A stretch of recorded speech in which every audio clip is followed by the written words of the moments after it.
Hare Krishna.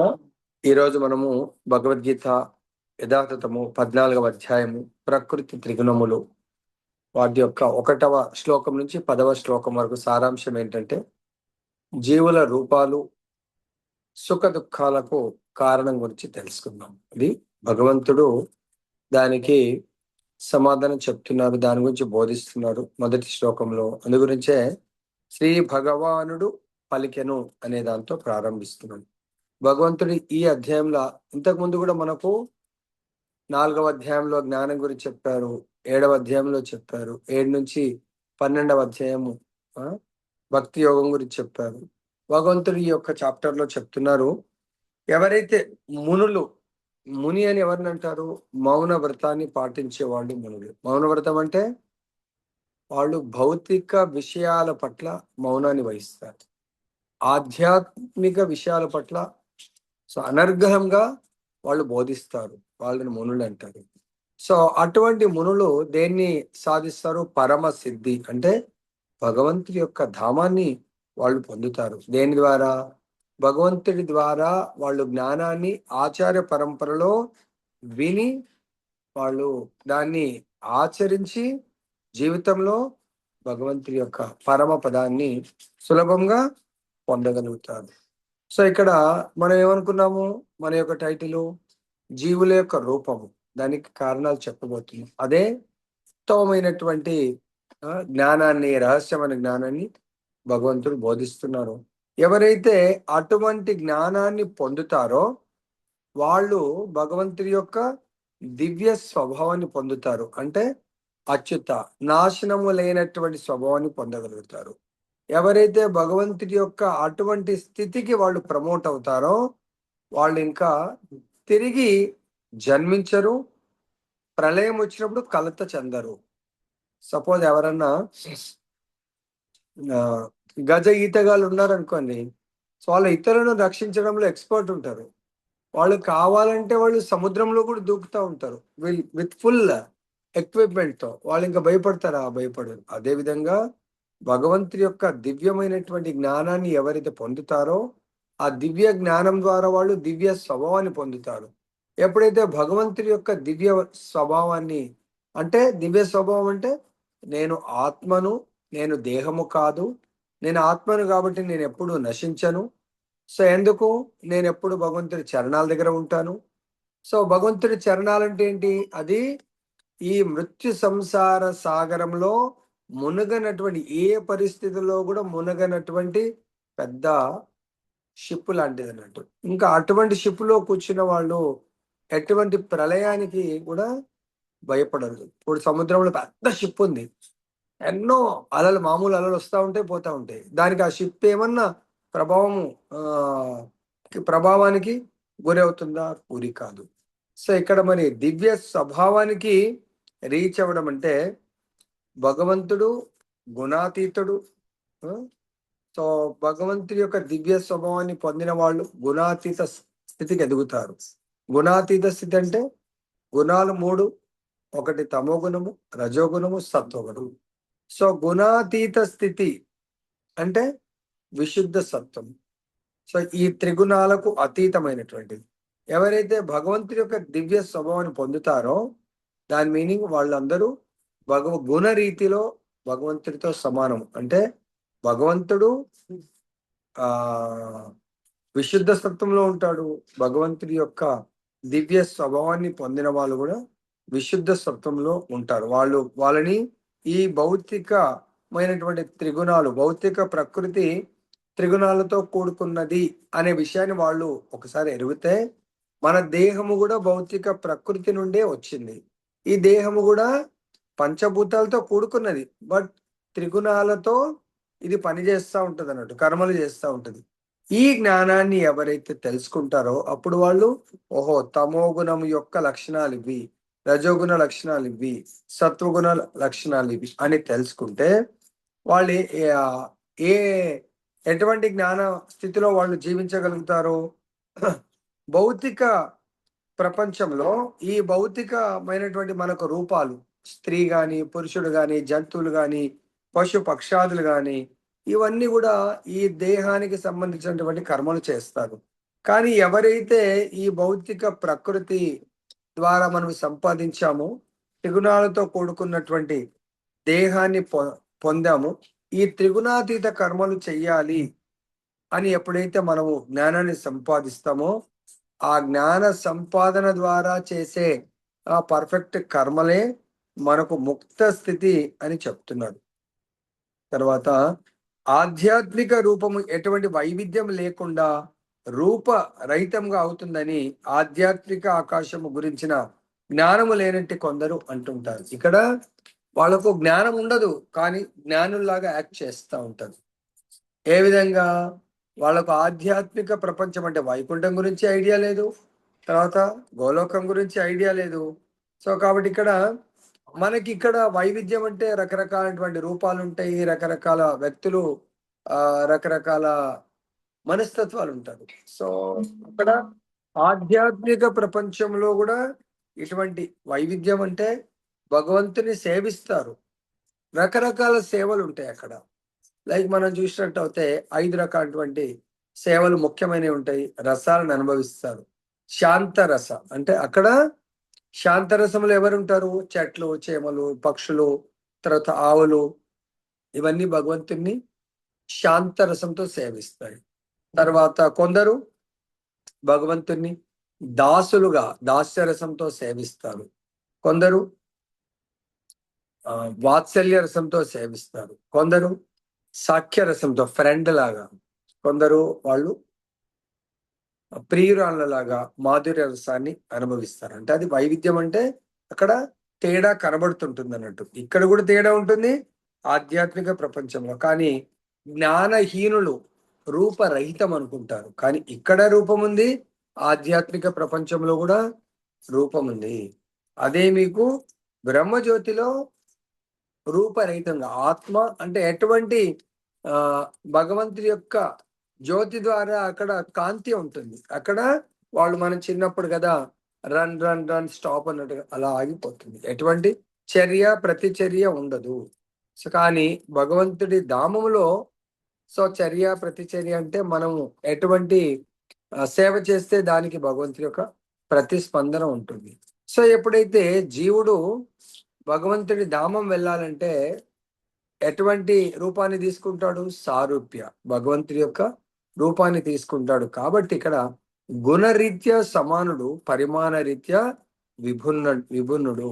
So అట్లయితే సముద్రంలోని ఒక నీటి బిందువు సముద్రంతో గుణరీతిలో అంటే సాల్టీగా ఉంటుంది, కానీ పరిమాణము సముద్రము ఇటువంటి కోటాను కోట్ల బిందువులు కూడా సముద్రంతో సమానము కావు. అదే విధంగా భగవంతుడు గుణరీత్యా, జీవుడు భగవంతుడు సమానము, కానీ పరిమాణ రీత్యా చాలా తేడా ఉంటుందని మనం ఇక్కడ అర్థం చేసుకోవాలి.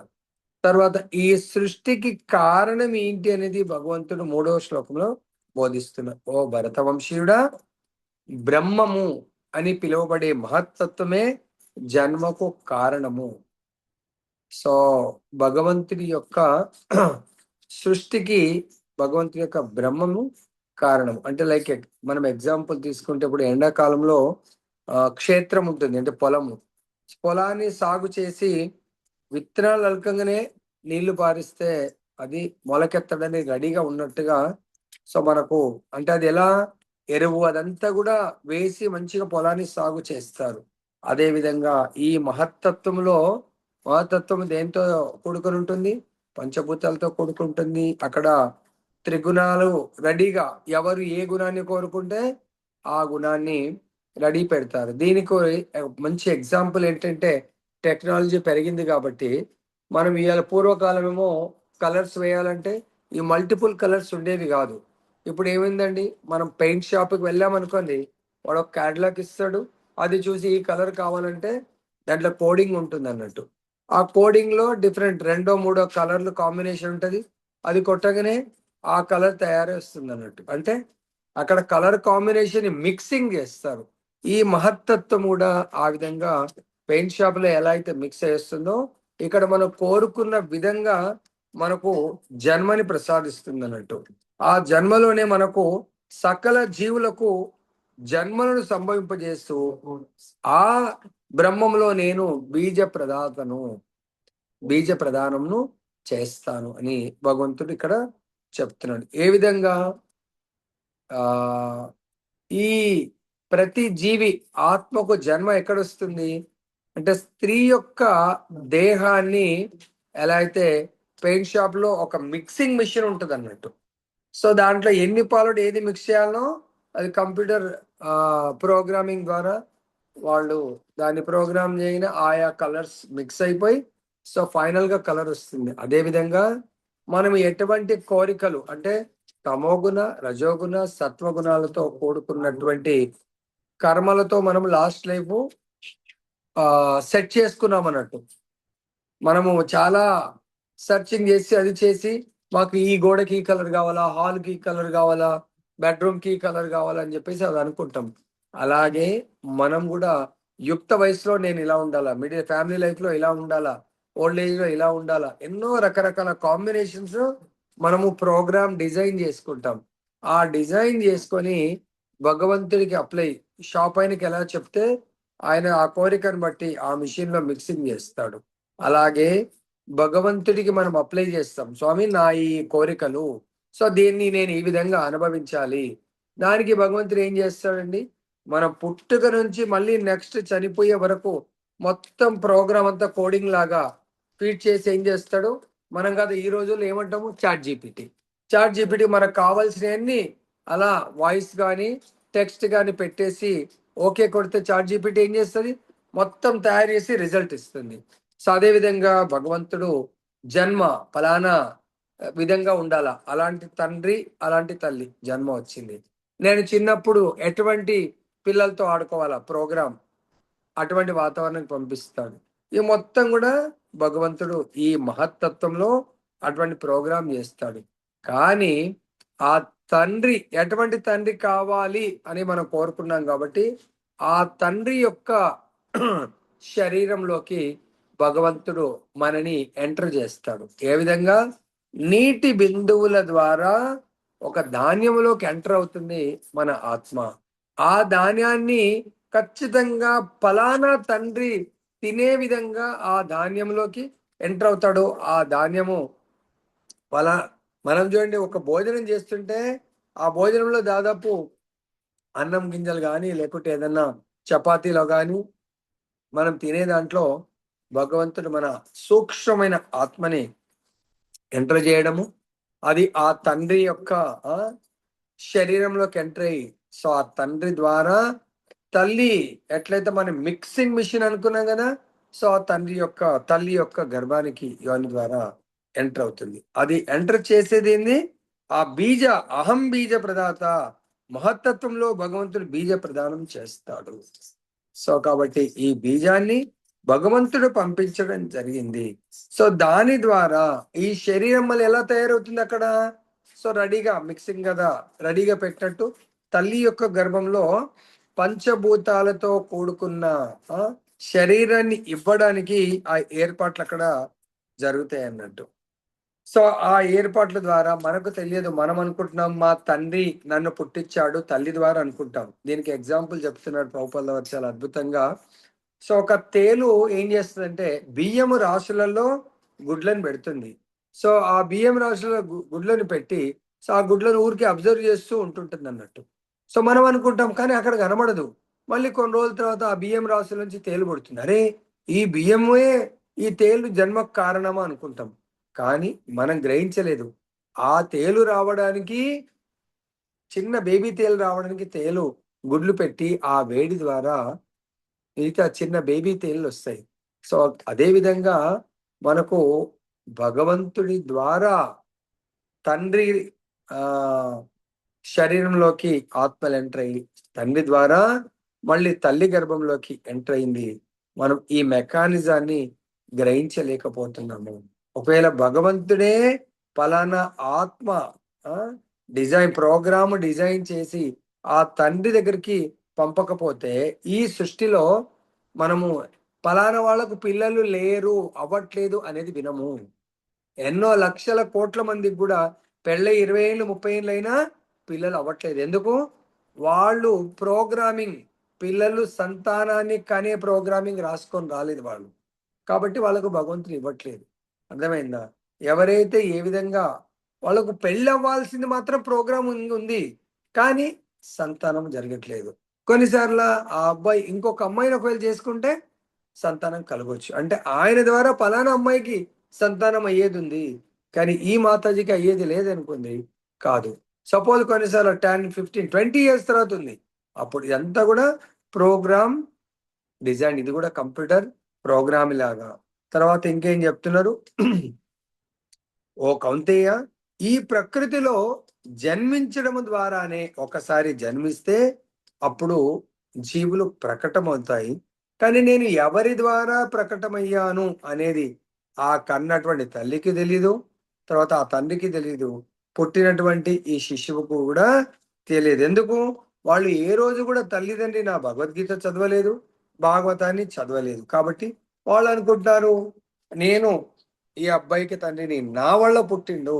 ఆ మాతాజీ అంటే లేదు లేదు, నేను గర్భం దాల్చి తర్వాత ఆ నేను ఆ గర్భంలో నవమాసాలు మోసి కన్నాను అని అనుకుంటుంది. కానీ భగవంతుడే ఆ 9 నెలల వరకు ఆ బేబీ పెరగడము, దాని తర్వాత డెలివరీ అవ్వాలన్నా కూడా భగవంతుడు వాళ్ళ వాళ్ళ గత కర్మలను అనుసరించే ఎప్పుడు పుట్టాలి, ఆయన 7 నెలలక, 8 నెలలక, 9 నెలలక, ఏ రోజు ఏ సమయం అనేది కూడా ఇది మొత్తం కంప్లీట్ గా డిజైన్ చేయడము జరుగుతుంది. ఓకే. ఈ శరీరము ఆత్మ అయితే త్రిగుణాతీతం. ఎందుకు? ఆత్మ గుణ రూపంలో భగవంతుడితో సమానము. ఎందుకు సమానం అంటున్నాడు? 15వ అధ్యాయము మనకు 7వ శ్లోకంలో చెప్తారు. ఏమంటున్నారు? మమైవాంశో జీవలోకే జీవభూత సనాతన మనః షష్టానింద్రియాని ప్రకృతి స్థాని కర్షతి. సో ఇక్కడ ఆ మమైవాంశో జీవలోకే, జీవులందరూ నా అంశాలు అంటున్నారు. అంటే మనందరం ఎవరి బిడ్డలము? భగవంతుడి యొక్క అంశాలం. సో ఎందుకు మరి ఇక్కడికి వచ్చాము? మనం కోరుకున్నాము. సో ఎందుకు ఏమని కోరుకున్నాము? మనసుతో కూడుకొని 6 ఇంద్రియాలతో సుఖాలను అనుభవించాలనుకుని ఎప్పుడైతే కోరిక మన లోపల వచ్చిందో అప్పుడు భగవంతుడు సుఖాన్ని అనుభవించాలంటే సత్వగుణంలో జన్మిస్తారు. లేదు నేను కష్టపడి నేనే సుఖాన్ని అనుభవించాలంటే రజోగుణంతో జన్మిస్తారు. లేదు నేను కష్టపడొద్దు, చాలా హాయిగా ఉండాలా, అది తమో గుణంలో జన్మిస్తారు. దీనికి భగవంతుడు ఈ గుణాల గురించి చెప్తున్నారు. భౌతిక ప్రకృతి 3 గుణాల సంపర్కంతో ఉంటుందన్నట్టు. సో ఎవరైతే ఓ అర్జున నిత్యమైన జీవుడు ప్రకృతితో, అంటే ఈ త్రిగుణాలతో కూడుకున్న ప్రకృతితో సంపర్కంలోకి వస్తాడో అప్పుడు ఈ గుణాలచే బద్ధుడవుతాడు. ప్రకృతి త్రిగుణాలను ఆచార్యులు దేంతో పోలుస్తారంటే తమో గుణాన్ని ఐరన్ గొలుసులతో పోలుస్తారు. తర్వాత రజోగుణాన్ని సిల్వర్ వెండి గొలుసులతో పోలుస్తారు. సత్వగుణాన్ని బంగారు గొలుసులతో పోలుస్తారు. సో ఎప్పుడైతే జీవుడు ఈ భౌతిక ప్రపంచంలో ఈ త్రిగుణాలతో కూడుకున్నటువంటి ఈ ఈ భౌతిక దేహముతో సంపర్కంలోకి వస్తాడో అప్పుడు ఆయన సుఖ దుఃఖాలను ఫేస్ చేయాల్సి ఉంటుంది. అర్థమైందా? సుఖ దుఃఖాలు ఎలా ఫేస్ చేస్తాం మనము? ఇవన్నీ కూడా బేస్డ్ ఆన్ మన ప్రీవియస్ కర్మల బట్టి. లాస్ట్ లైఫ్ లో నేను ఒకవేళ పుణ్యకర్మలు చేస్తే పుణ్యకర్మలు అనుభవించడానికి సత్వగుణంలో ఉన్నటువంటి వాతావరణంలో, మేబీ తల్లి తండ్రి ఫ్రెండ్స్ ఇంకా అటువంటి వాతావరణంలో జన్మిస్తాను. లేదా రజోగుణము అంటే లాస్ట్ లైఫ్ లో చాలా కష్టపడి జీవించడం అలవాటు ఉందనుకోండి, అట్ ది ఎండ్ కూడా నేను కష్టపడాలా, సంపాదించాలా, సుఖపడాలా అనే భావంతో మరణిస్తే ఆయన రజోగుణ వాతావరణంలో రజోగుణ తల్లిదండ్రులతో ఆయన అటువంటి గర్భంలో జన్మిస్తాడు. సేమ్ వే తమోగుణము, తమోగుణానికి నిద్ర, సోమరితనము, బుద్ధిహీనత. సో ఇటువంటి సాంగత్యంలో ఆయన కర్మలు చేస్తే నెక్స్ట్ జన్మ అటువంటి ఫ్యామిలీలో జన్మిస్తాడు.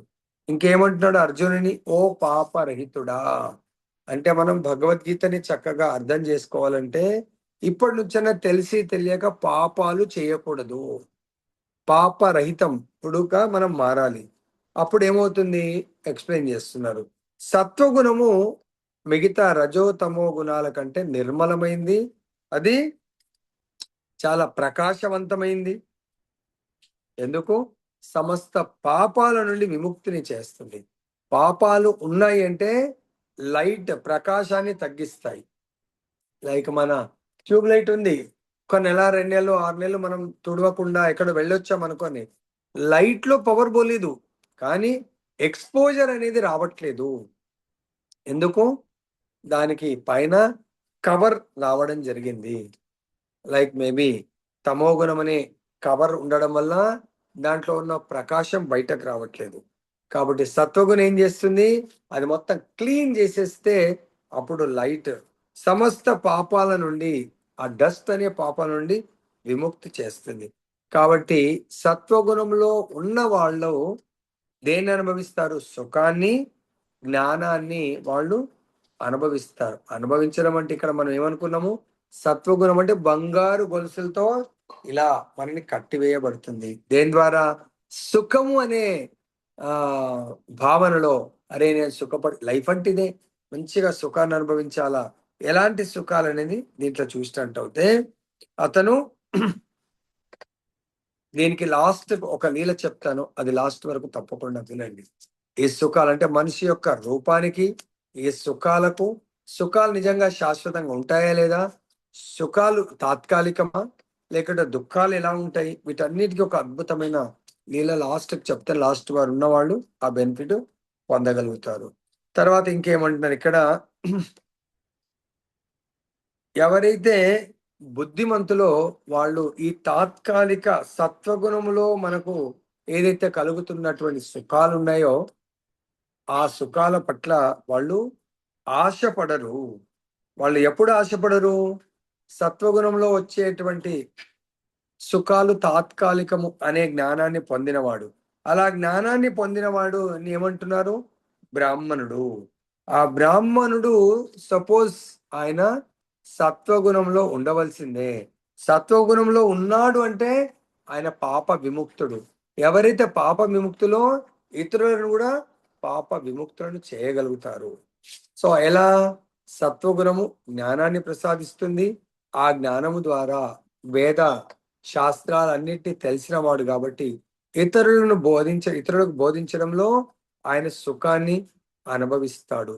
కానీ అక్కడే డేంజర్ ఉంటుంది. ఆ సుఖాలు మనకు గర్వాన్ని ఇస్తాయి. సపోజ్ నేను ఏదైనా గొప్ప పని చేశానంటే నేను చేశాను అనే అహంకారము మనని పతనానికి గురి చేస్తుంది. సో అదేం చేస్తుంది? అలా ఇంకా పేరు, ప్రతిష్ట, డబ్బుల పట్ల మనని ఆకర్షితులను చేస్తుంది. కానీ భగవంతుడి పట్ల ఆకర్షణ తగ్గిపోయే ఛాన్స్ ఉంటుంది. కాబట్టి ఇటువంటి సత్వగుణంలో దీనికి ఎగ్జాంపుల్ చెప్తారు ప్రభుపాల వారు. తత్వవేత్తలు కానీ, శాస్త్రజ్ఞులు కానీ, వీళ్ళందరూ చాలా నాలెడ్జ్ ఉంటుంది.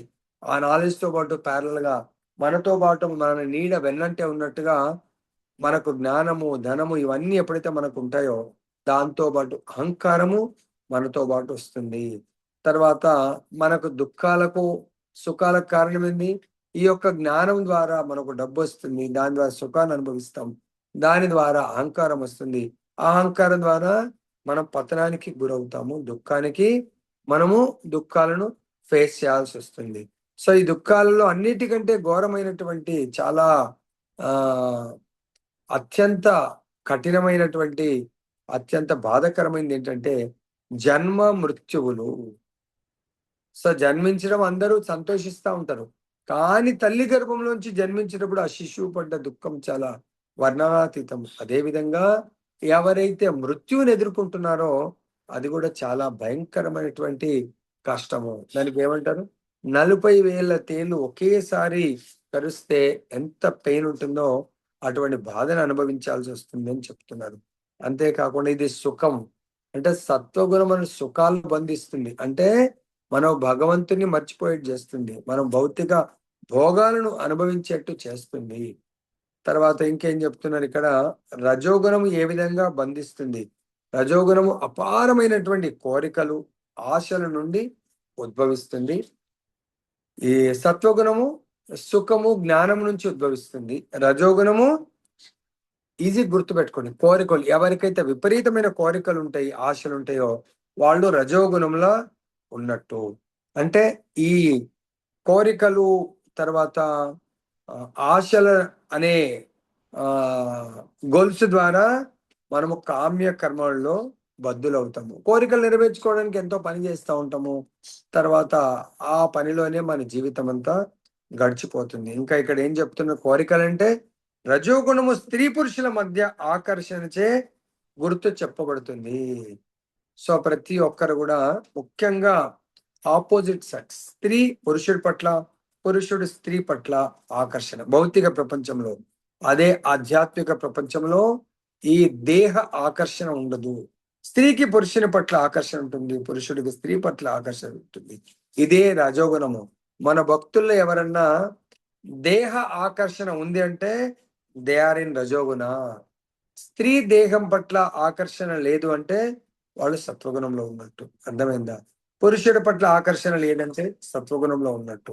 ఇంకా సత్వగుణం నుండి శుద్ధ సత్వం ఉన్నప్పుడు వాళ్ళు కంప్లీట్ గా ఆకర్షణ లేదు, కానీ భగవంతుడి పట్ల ఆకర్షణ ఉంది అంటే శుద్ధ సత్వము. వాళ్ళ ఆకర్షణ కోల్పోయారు దేనివల్ల? భగవత్ ఆకర్షణ వల్ల అనుకున్నప్పుడు అది శుద్ధ సత్వము. ఇంకా ఇక్కడ ఏమంటున్నారు, ఒక వ్యక్తి ఇంద్రియ భోగానికై, ఇంద్రియ భోగాలను అనుభవించడానికి సంఘంలో గాని దేశంలో గాని సేవలు చేస్తూ గౌరవాన్ని కోరుకుంటూ ఉంటారు. అర్థమైందా? ఇది రజోగుణ క్వాలిటీ. మనం కూడా ఏదైనా సేవ చేస్తాం, దానికి తగ్గట్టుగా మనని గౌరవించాలనుకుంటాం, మనని పొగడాలనుకుంటాం, దానికి తగ్గట్టుగా మనకి ఏదన్నా గిఫ్ట్ ఇవ్వాలనుకుంటాం. ఇది రజోగుణ భక్తులే రజోగుణానికి నిదర్శనము. తర్వాత చక్కని సంతానము, భార్య, ఇల్లుతో కూడి సుఖమయ కుటుంబాన్ని కోరుకుంటాడు. ఎవరు? రజోగుణంలో ఉన్నటువంటి వ్యక్తి. సో రజోగుణంలో ఉన్నవాళ్ళు ఫలాలని, మనం ఏది చేసినా దానికి ప్రతిఫలాన్ని కోరుకుంటూ ఉంటారు. ఆ ప్రతిఫలం కోరుకోవడమే మనని బద్ధుడిని చేస్తుంది, బందీ చేస్తుంది. సపోజ్ ఎవరన్నా అటువంటి కోరికలు కోరలేదనుకోండి, వాళ్ళు బంధ విముక్తులు అవ్వడానికి చాలా సులభం. తర్వాత ఎవరన్నా పూర్వం సత్వగుణంలో ఉన్నదే పురోగమించిన స్థితిగా భావించబడేది, అయినా సత్వగుణంలో ఉన్న వారికి ముక్తి లేదంటే, రజోగుణంలో బందీ అయిన వారికి ఇంకా ముక్తి ఎక్కడి నుంచి వస్తుంది అని చెప్తున్నారు. కాబట్టి మనము రజోగుణంలో ఉండాలనా సత్వగుణంలోనా? మనం ఇప్పుడు ప్రజెంట్ సత్వగుణంలో ఉన్నామా రజోగుణంలో ఉన్నామా? ఇవన్నీ కూడా చాలా క్లియర్ గా మనకు ఎక్స్ప్లెయిన్ చేయడం జరుగుతుంది. నెక్స్ట్ కంపారిజన్ తమోగుణం. సో తమోగుణం యొక్క లక్షణాలు ఏంటి? అజ్ఞానము. అజ్ఞానము నుండి పుట్టినట్టిదే తమోగుణము. అర్థమైందా? రజోగుణం ఎక్కడి నుంచి పుట్టింది? ఆశలు, కోరికలు, అపారమైన కోరికలు. సత్వగుణము సుఖము జ్ఞానం నుంచి. తమోగుణము సత్వగుణానికి ఆపోజిట్, అజ్ఞానం నుండి పుడుతుంది. అది జీవులను భ్రమకు గురి చేస్తుంది. నువ్వే దేహము, ఇంకా ఆత్మ అంటూ ఏమీ లేదు అని భ్రమకు గురి చేసి అప్పుడు మనని సోమరితనంగా, నిద్ర ఎప్పుడు కూడా నిద్రలో మునిగేట్టుగా చేస్తూ ఉంటుంది అన్నట్టు. సో ఇక్కడ తత్వగుణంలో మనిషి జ్ఞాన అభివృద్ధి ద్వారా ఏది మంచి ఏది చెడు తెలుసుకుంటాడు. కానీ తమో గుణంలో ఉన్నవాడు ఆయనకు అజ్ఞానంలో ఉంటాడు కాబట్టి ఏది మంచి ఏది చెడ్డవాడు ఏది చెడు అనేది తెలుసుకునే పరిస్థితిలో ఉండడు. అదేవిధంగా అర్థం చేసుకునే పరిస్థితిలో ఉండడు. అతను ప్రగతిని సాధించాల్సింది పోయి పతనము సాధిస్తాడు. వేద సాహిత్యాలను నమ్మడు, శాస్త్రాల గురించి పట్టించుకోడు, వాటిని చదవడు. అర్థమైందా? తర్వాత దీనికి ఎగ్జాంపుల్ చెప్తారు. వాళ్ళ ఇంట్లోనే వాళ్ళ తాతగారు మరణిస్తాడు, తర్వాత తను కూడా మరణిస్తాడని తెలుసు, తన పిల్లలు కూడా మరణిస్తారని తెలుసు, అయినా కూడా అతను ఈ మరణాన్ని పట్టించుకోకుండా డబ్బు పిచ్చి రేయింబవళ్ళు కష్టపడి పని చేస్తూ ఉంటాడు.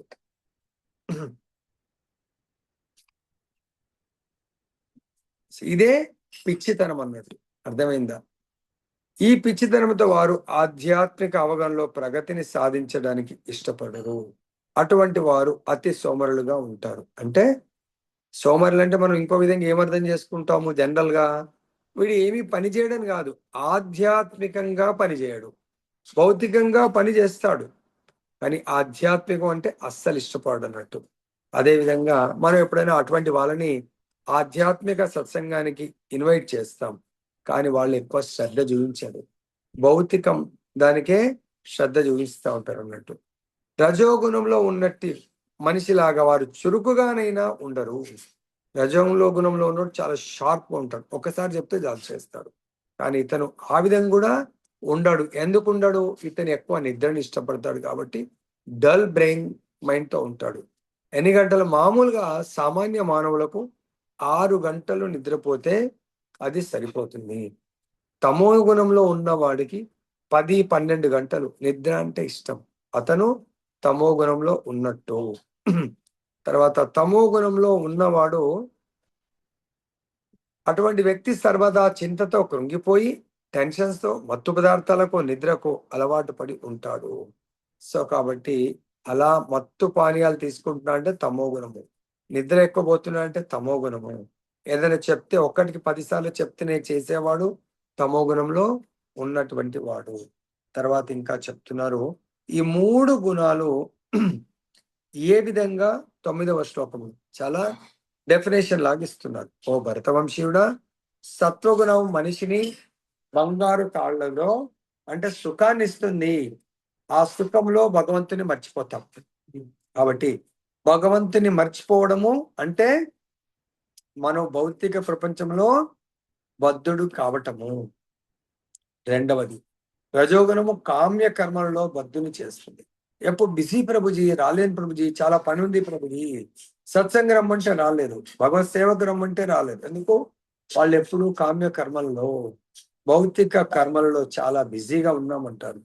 తర్వాత తమో గుణం ఏం చేస్తుంది? వాడికి జ్ఞానము, వాడికి ఉన్నటువంటి జ్ఞానాన్ని ఏం చేస్తుంది? అజ్ఞానము అనే అంధకారం కప్పివేసి బుద్ధిహీనతలో వాడు జీవిస్తా ఉంటాడు. సో, ఈ విధంగా మనకు ఇంకా డీటెయిల్‌గా ఏం చెప్తున్నారంటే సత్వగుణంలో ఉన్నవాడి బుద్ధి చాలా షార్ప్‌గా ఉంటుంది. ఓకే. ఉన్న దాంతో సంతృప్తి పడతాడు. లేని దాని నుంచి ఎక్కువ టెన్షన్ తీసుకోడు. ఉన్నదేంటి? ఆయన దగ్గర భగవంతుడి యొక్క జ్ఞానం ఉంది. తర్వాత ఆయన మంచి విద్యావంతుడు అనుకోండి. విద్యా బోధకుడు. తన దగ్గర ఏమైతే ఉన్నాయో దాంతో సాటిస్ఫైడ్ జీవితాన్ని బతుకుతా ఉంటాడు. రజములో గుణంలో ఉన్న వ్యక్తి ఇంకా పనులు చేయాలా, ఇంకా కష్టపడాలా, కామ్య కర్మలలో నెలకొని వీలైనంత ఎక్కువగా కష్టపడాలా, సంపాదించి దాన్ని ఏం చేస్తాడు? తన కొరకే కాదు, ఇతరులకు కూడా కొంచెం ఖర్చు పెడతా ఉంటాడు. ఏ విధంగా? వైద్యశాలను కట్టిస్తాడు, స్కూల్స్ కట్టిస్తాడు, అనాథ శరణాలయాలు కట్టిస్తాడు. ఎందుకు? ఆయనకు పేరు ప్రతిష్ట కూడా కావాలా డబ్బుతో పాటు. కాబట్టి దాని కొరకు ఖర్చు పెడతా ఉంటాడు. ఇవన్నీ కూడా రజో గుణానికి చిహ్నాలు. తమో గుణానికి చిహ్నాలు ఏంటి? అది ఆయన జ్ఞానం కవర్ అయిపోతుంది. జ్ఞానం ఉండదు ఆయనకు. తమో గుణంలో ఆయనకు నిద్ర, సోమరితనము ఎక్కువగా ఉంటాయి. వాటిచే బంధింపబడతాడు. ఫైనల్ గా మనకి ఏం చెప్తున్నాడు? సో, రూపం ఎలా వస్తుంది మనకు? సపోజ్ దేహము మానవ రూపం రావాలంటే ప్రతిది కూడా త్రిగుణాల కాంబినేషనే అన్నట్టు. అంటే ప్రీవియస్ లైఫ్ లో నేను మానవ జన్మ రావాల్సినంత కర్మ చేసి ఉంటే మానవ జన్మ వస్తుంది. మానవ జన్మలో కూడా సత్వగుణంలో నేను జీవించాలా, రజోగుణంలో జీవించాలా, తమో గుణంలో జీవించాలనేది మన కారణం గుణ సంగస్య సత్ అసత్ యోని జన్మసు. ఈ జన్మకు కారణం లాస్ట్ లైఫ్ లో చేసినటువంటి ఏం కర్మలు అంటారు వాటిని? క్రియమాన కర్మలు. ఆ లైఫ్ లో చేసిన ప్రజెంట్ కర్మ ఫ్యూచర్ కి అది ప్రారంధ కర్మగా మారుతుంది. తర్వాత ఇంకా ఈ త్రిగుణాలు ఎలా పనిచేస్తాయి అంటే ఒక్కొక్కసారి సత్వగుణము రజో తమో గుణాలని ఓడిస్తే సత్వగుణం లీడ్ చేస్తుంది. ఇంకొకసారి రజోగుణం లీడ్ చేస్తుంది, సత్వగుణాన్ని తమో గుణాన్ని అణిచివేస్తుంది. ఒక్కోసారి తమో గుణము లీడ్ చేస్తుంది, రజో సత్వగుణం అణిచివేస్తుంది. దానికి ఎగ్జాంపులే బ్రహ్మ ముహూర్తంలో మనం ఒకవేళ లేస్తే అప్పుడు ఏమవుతుంది? సత్వగుణం ఉంటుంది వాతావరణంలో కానీ మన లోపల కానీ. రజో తమో గుణాలు సైలెంట్ గా ఉంటాయి, సత్వగుణంలో మనం కర్మలు చేస్తూ ఉంటాం. అదే డే టైంలో ఎక్కువ ప్యాషనెట్గా ఉంటాం. అప్పుడు రజోగుణం ఎక్కువ పని చేస్తుంది, తమో గుణము సత్వగుణము సప్రెస్ చేయబడుతుంది. అదే ఇప్పుడు రాత్రి అయితే తమో గుణము చాలా యాక్టివ్గా ఉంటుంది, సత్వ రజోగుణాలు ప్యాసివ్గా ఉంటాయి. వాటన్నిటి కూడా ఆ రెండు గుణాలను అణిచి వేస్తుంది. ఏది? ఆ సమయాన్ని బట్టి. సో కాబట్టి ఇక్కడ మనకి ఏం చెప్తున్నారంటే ఇంకా చాలా చక్కగా ప్రభుపాదుల వారు ఈ మూడు త్రిగుణాలు ఉన్నప్పటికీ మనిషి స్థిర నిశ్చయుడైతే సత్వగుణాన్ని పొంది ఆ తర్వాత సత్వగుణాన్ని కూడా దాటి వసుదేవ స్థితి అని పిలువబడే విశుద్ధ సత్వం గుణంలో నెలకొనగలుగుతాడు. ఆ స్థితిలో అతడు భగవద్ విజ్ఞానాన్ని అర్థం చేసుకోగలుగుతాడు. ప్రత్యేక కార్యాల ప్రదర్శన బట్టి మనిషి ఏ గుణంలో ఉన్నాడో తెలుసుకోవచ్చు. అంటే మనం వసుదేవ స్థితికి ప్రమోట్ అవ్వాలా. ప్రమోట్ అయిన వాడు విశుద్ధ సత్వంలో ఉంటాడు. విశుద్ధ సత్వంలో ఉన్నాడు భగవత్ చింతనలోనే జీవితాన్ని గడుపుతాడు. దీని గురించి ఒక చిన్న లీల ద్వారా మనకు చాలా అద్భుతంగా అర్థం చేసుకోవచ్చు. ఒకసారి ఏమవుతుందంటే ఈ సృష్టి క్రమంలో 4 యుగాలు సైకిల్ నడుస్తూ ఉంటది. సో అలా సృష్టి జరుగుతూ ఉన్నప్పుడు ఒకసారి ఇంద్ర పదవి ఒక కొత్త రాజుగారు ఎలక్ట్ కాబడ్డాడంట. ఆయన ఇంద్ర పదవిని అధిరోహించాడు. సో ఇంద్ర పదవి ఎప్పుడు వస్తుంది? ఎవరైతే 100 అశ్వమేధ యజ్ఞాలు చేస్తారో వాళ్ళకి ఇంద్ర పదవి వస్తుంది. సో ఆ విధంగా అతను కొత్తగా ఎలక్ట్ చేయబడ్డాడు ఇంద్రుడిగా. సో ఇంద్రుడు ఇప్పుడు కొత్తగా ఎలక్ట్ చేయగానే ఆయన ప్యాలెస్ గిలెస్ చూశాడు. అరే ఈ ప్యాలెస్ అంతా బాగాలేదబ్బా, కొత్త టెక్నాలజీ ద్వారా బాగా కట్టుకోవాలనుకొని విశ్వకర్మను పిలుస్తాడంట. విశ్వకర్మ వచ్చి చెప్పండి రాజా అంటే, లేదు దీన్ని మొత్తం తీసేసి కొత్తగా దివ్యమైనటువంటి భవ్యమైనటువంటి ఒక పెద్ద ప్యాలెస్ కట్టండి నా కొరకు. సరే అని చెప్పేసి ఆయన కట్టడం ప్రారంభించారు. ఎలా ఉండాలి అది? బంగారము వజ్ర వైడూర్యాలతో పొదిగినటువంటి పిల్లర్లు, ఎక్కడ చూసినా ఇవన్నీ కూడా చాలా అద్భుతంగా ఉండాలా. ఇటువంటి బిల్డింగ్ ఎక్కడ ఉండొద్దు, ఇంకా బ్రహ్మాది లోకాల్లో కూడా ఉండొద్దు, అంత అద్భుతమైన బిల్డింగ్ కట్టాడంటే సరే అని చెప్పేసి కట్టడం ప్రారంభిస్తాడు. కడతా ఉన్నాడు. ఆయన నెలలు గడిచింది. వస్తాడు మధ్యలో, ఈ పిల్లర్ బాగాలేదు దీని హైట్ పెంచాలా, ఈ గోడ ఇలా కాదు దీన్ని తీసేసి మళ్ళీ పెట్టాలా. అలా కడుతూనే ఉన్నాడు. దాన్ని డిస్మెంటిల్ చేయమంటాడు, మళ్ళీ మాడిఫై చేయమంటాడు. కడుతూనే ఉన్నాడు, ఇది ఇలా కాదు మళ్ళీ ఇలా చెయ్యండి అంటాడు.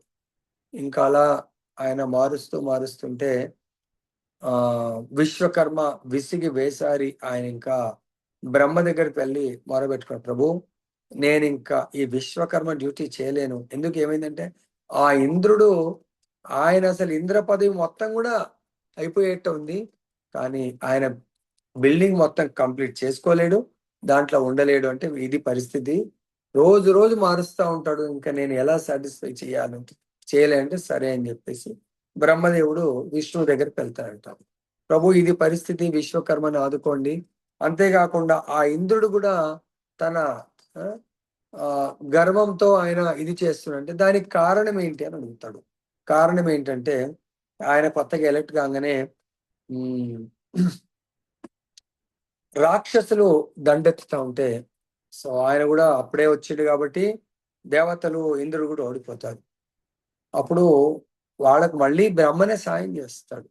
బ్రహ్మ దగ్గరికి వస్తే బ్రహ్మ అంటాడు, ఫలానా ఒక ఋషి ఉన్నాడు, ఆ ఋషి ఎముకలతో వజ్రాయుధాన్ని తయారు చేస్తే దాని ద్వారా వృత్తాసురుడు అనే రాక్షసుడు, భయంకరమైన రాక్షసుడు, ఆయనకు మృత్యువు దాదాపు ఈ ఆయుధంతో చనిపోడు. ఆ ఋషి తన సంపూర్ణమైనటువంటి తపో శక్తిని ఆ ఎముకల్లో పెట్టేస్తాడు. అప్పుడు ఆయన వాళ్ళ కొరకు తన శరీర త్యాగం చేస్తే ఆ ఎముకలతో వజ్రాయుధాన్ని తయారు చేసి అప్పుడు కొత్తగా ఎలక్ట్ అయిన ఇంద్రుడు ఆ వృత్తాసురుని సంహరిస్తే దాంతో అత్యంత గర్వము, అహంకారం వస్తుంది ఆయనకు. అహంకారం ద్వారా ఆయన ఈ విధంగా విశ్వకర్మని సతాయిస్తాడు.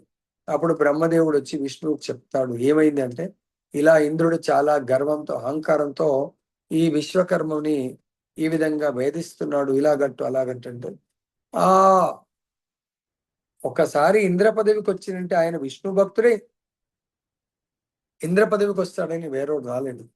సో మరి ఎట్లా ఆయనను కూడా నా భక్తుడే కాబట్టి ఆయన యొక్క అహంకారాన్ని తగ్గించడానికి ప్రయత్నం చేద్దాం, గర్వాన్ని తగ్గించడానికి. సరే, నేను ఒక లీల చేస్తాను అని చెప్తాడు భగవంతుడు. సో భగవంతుడు ఏం చేస్తే ఒక చిన్న బ్రాహ్మణ బాలుడు లాగా పెడతాడంట. వెళ్ళి అప్పుడు అంతా చూస్తా ఉంటాడు. చూసి ఇట్లా ఇంద్రుడు సింహాసనం మీద కూర్చుంటాడు. పెద్దగా నవ్వుతాడు. ఏంటి ఓ బ్రాహ్మణ బాలక అంటే, అంతా చూసి పెద్దగా నవ్వుతాడంట. ఏమైంది ఇలా నవ్వారంటే, ఇవన్నీ ఆ మళ్ళీ మళ్ళీ మోడిఫై చేసినట్టు అనిపిస్తా ఉంది. అవును, నాకు ఈ ప్యాలెస్ నచ్చినప్పుడల్లా ఇలా చేస్తా అలా చేస్తున్నాను అంటాడు. సో అప్పుడు అంటాడు బ్రాహ్మణ బాలుడు, నీకంటే పూర్వం కూడా చాలా మంది ఇంద్రులు వచ్చారు, వెళ్ళిపోయారు. నాకంటే పూర్వం ఇంద్రులు వచ్చారా? అవును, ఇంద్రులు నీకంటే పూర్వము 13 మంది, అంటే నీకంటే పూర్వము 13 మంది ఇంద్రులు వచ్చారు, వెళ్ళిపోయారు. నువ్వు 14వ ఇంద్రుడు. నేను 14వ ఎలా అంటాడు? బ్రహ్మ యొక్క ఒక్క రోజులో 14 మంది ఇంద్రులు మారిపోతారు. బ్రహ్మ యొక్క ఒక పగటి కాలంలో. అందులో నువ్వు 14వ వాడివి. అవునా, నాకంటే ముందు వచ్చారా? సో ఎంతో మంది వచ్చి ఎంతో వాళ్ళు మాడిఫై చేశారు, నువ్వు కూడా అదే పని చేస్తున్నావు అంటాడు. అప్పుడు ఈ లోపల ఆ మెయిన్ డోర్ లోంచి ఒక వృద్ధ బ్రాహ్మణుడు వస్తాడు, తపస్వి వస్తున్నాడు. సో అప్పుడు చూసి ఇతను ఎవరు అని చెప్పేసి అంటాడు. ఆయన వెంట్రుకలు అన్నిలా ఉన్నాయి అన్నట్టు. అప్పుడు ఆయనని ఇతను లోమస ఋషి అని పరిచయం చేస్తాడు. ఓహో, లోమస ఋషి చాలా ఓల్డ్ ఏజ్ ఉన్నట్టుంది. అప్పుడు ఆ బాలకుడు, బ్రాహ్మణ బాలుడు చెప్తాడు, ఆయన ఇక్కడ చెస్ట్ లో కొన్ని వెంట్రుకలు ఉంటాయి, మిగతా అంతా వెంట్రుకలు ఉంటాయి. ఆయన యొక్క ఆయుష్ ఎంత అంటే, ఆయన ఒక్కొక్క రోమము ఊడిపోతే ఒక్క బ్రహ్మ తన ఆయుష్ అయిపోతుంది. బ్రహ్మ ఆయుష్ ఎంత? 311.04 లక్షల కోట్ల సంవత్సరాలు. సో మీరు బ్రహ్మ ఒక్క దినంలోనే 14 ఇంద్రులు వెళ్ళిపోతారు. అటువంటిది అతను ఎంతో మంది ఇంద్రులను చూసి ఉంటాడు. ఈ చెస్ట్ లో కొన్ని ఎంట్రుకలు వెళ్ళిపోయాయి. ఒక్కొక్క బ్రహ్మ వెళ్ళిపోయినప్పుడు ఒక్క ఎంట్రుక రాలిపోతుంది అని ఆ లోమస ఋషి చెప్పడం జరుగుతుంది. అప్పుడు ఈయనకు అనిపిస్తుంది, అరే ఇంతమందిని ఆయన అంటాడు, మీకంటే ముందు 14 మంది ఇంద్రులు వెళ్ళిపోయారు. తర్వాత నేను ఇలాంటి ఇంద్రుల్ని కొన్ని వందల మంది, లక్షల మందిని ఇంద్రుల్ని చూశాను అని చెప్తున్నప్పుడు అక్కడ వాళ్ళ నేల మీద ఒక చిన్న చీమ అలా కుంటుకుంటూ అలా వస్తుందంట. అప్పుడు ఆయన దాన్ని చూసి అలా కళ్ళల్లోంచి నీళ్లు తెచ్చేసుకొని ఏడుస్తూ ఉంటుందంట. ఏమైంది మునివర్య, అలా ఏడుస్తున్నారు అంటే, సో ఇక్కడ చిన్న చీమ కనబడుతుందా అంటాడంట. పరీక్ష అప్పుడు చూసి ఆయన సింహాసనం మీద కూర్చుంటాడు. ఇట్లా చూస్తే అవును చీమ ఉంది కదా అంటే, ఆ చీమని ఎవరు అనుకుంటున్నావు? ఇంతకు పూర్వము 72 సార్లు ఇంద్ర పదవిని అధిరోహించింది ఆ చీమ. 72 సార్లు ఇంద్ర పదవిని. అంటే మన టైటిల్ ఏంది? జీవుల రూపము, సుఖ దుఃఖాలకు కారణము. ఆ చీమ రూపం ఎందుకు వచ్చింది అనుకుంటున్నావు? నీలాగా 72 సార్లు ఇంద్ర పదవిని అనుభవించి, అది తప్పులు చేస్తే మళ్ళీ 84 లక్షల యోనిలోకి వెళ్లాల్సి వస్తుంది. పక్షి, పశువు, క్రిమికీటకాలు అంటే చీమలు, దోమలు, ఈగలు, తర్వాత జంతువులు, తర్వాత మానవులు, తర్వాత మళ్ళీ ఇలా ఈ యోనిల్లో 84 లక్షల జీవజాతుల్లో తిరుగుతూ ఉంటుంది. సో అది కుంటుకుంటూ నడవలేకపోతుంది, కుంటుకుంటూ తిరుగుతుంది. అప్పుడు అక్కడ ఇంద్ర పదవి ఉన్నటువంటి ఆ ఇంద్రుడు చాలా భయభ్రాంతులకు లోనవుతాడు. ఓ దయచేసి 72 సార్ల ఇంద్ర పదవిని అనుభవించిన అతడికే, ఇంద్రుడికే ఇటువంటి గతి వచ్చిందంటే నా పరిస్థితి ఏంటి? దయచేసి నన్ను రక్షించండి, ఆదుకోండి అని చెప్తాడు అన్నట్టు. ఈ ఇంత గొప్ప చీమని నేను తీసుకొని ఇలాంటి కష్టాన్ని నుంచి నేను బయటపడేస్తాను, ఒక చిన్న ఇట్లా తీసుకొని ఒక పువ్వు మీద మంచిగా ఉంచుతాడు అన్నట్టు. అప్పుడు నన్ను ఎలా ఉద్ధరించుకోమంటారు అంటే, అప్పుడు చెప్తాడు, నీవి ఇల్లు కట్టడము, దాన్ని కట్టడం, దీన్ని కట్టడంలో టైం అంతా కాలాన్ని వృధా చెయ్యకు. మరి ఏం చెయ్యమంటారు ప్రభుజీ అంటే, చెప్తాడు, హరే కృష్ణ హరే కృష్ణ కృష్ణ కృష్ణ హరే హరే, హరే రామ హరే రామ రామ రామ హరే హరే. భగవంతుడి నామము ఒక్కటే మనని తిరిగి ఇటువంటి రూపాంతరం రూపాల్లోకి వెళ్ళకుండా ఈ ఆత్మని మనం రక్షించుకోగలుగుతాం. ఒకసారి రూపము వేరే రూపంలోకి ఎంటర్ అవుతే, చూడండి చీమ ఎన్ని కష్టాలను అనుభవిస్తుంది, ఎంత దుఃఖాన్ని అనుభవిస్తుంది. ఈ భౌతిక దేహాన్ని తీసుకోవడంతోనే మన సుఖ దుఃఖాలు ప్రారంభమవుతాయి. కాబట్టి భౌతిక దేహము తీసుకోనటువంటి కర్మ చేస్తే సుఖ దుఃఖాలు ఉండవు. ఏంట కర్మ?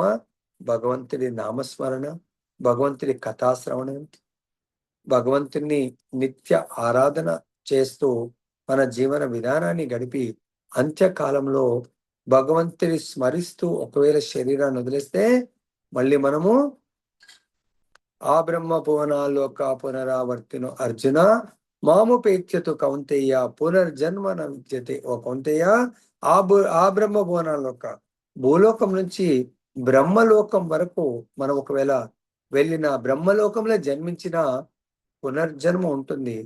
కానీ నా లోకం ఎవరైతే వస్తారో పునర్జన్మ ఉండదు కౌంతేయ అని భగవంతుడు చెప్తూ ఇక్కడ మరొక సందేశాన్ని ఇస్తున్నాడు. ఈ భౌతిక రూపాలను మనం జయించాలి, భౌతికమైనటువంటి సుఖ దుఃఖాలను జయించాలంటే కేవలము భగవంతునికి వాసుదేవ స్థితికి మనం ప్రమోట్ అవ్వాలా. వాసుదేవ స్థితికి ప్రమోట్ అవ్వాలంటే భగవద్గీత భాగవత జ్ఞానాన్ని సంపూర్ణంగా అర్థం చేసుకొని ఆచరించిన వాడు వసుదేవ స్థితికి ప్రమోట్ అయ్యి భగవద్ధామానికి వెళ్తాడని చెప్తున్నారు భగవంతుడు. జయ బలో గ్రంథరాజ్ శ్రీమద్ భగవద్గీతకి జయ, శ్రీ రాధారమణ లాల్ की जय, जगन्नाथ बलदेव सुभद्रा महारानी की जय, गौर नित्याय भगवान की जय, जगत गुरु श्रील प्रभुपाद की जय, श्री श्रीपाद गुरु महाराज की जय।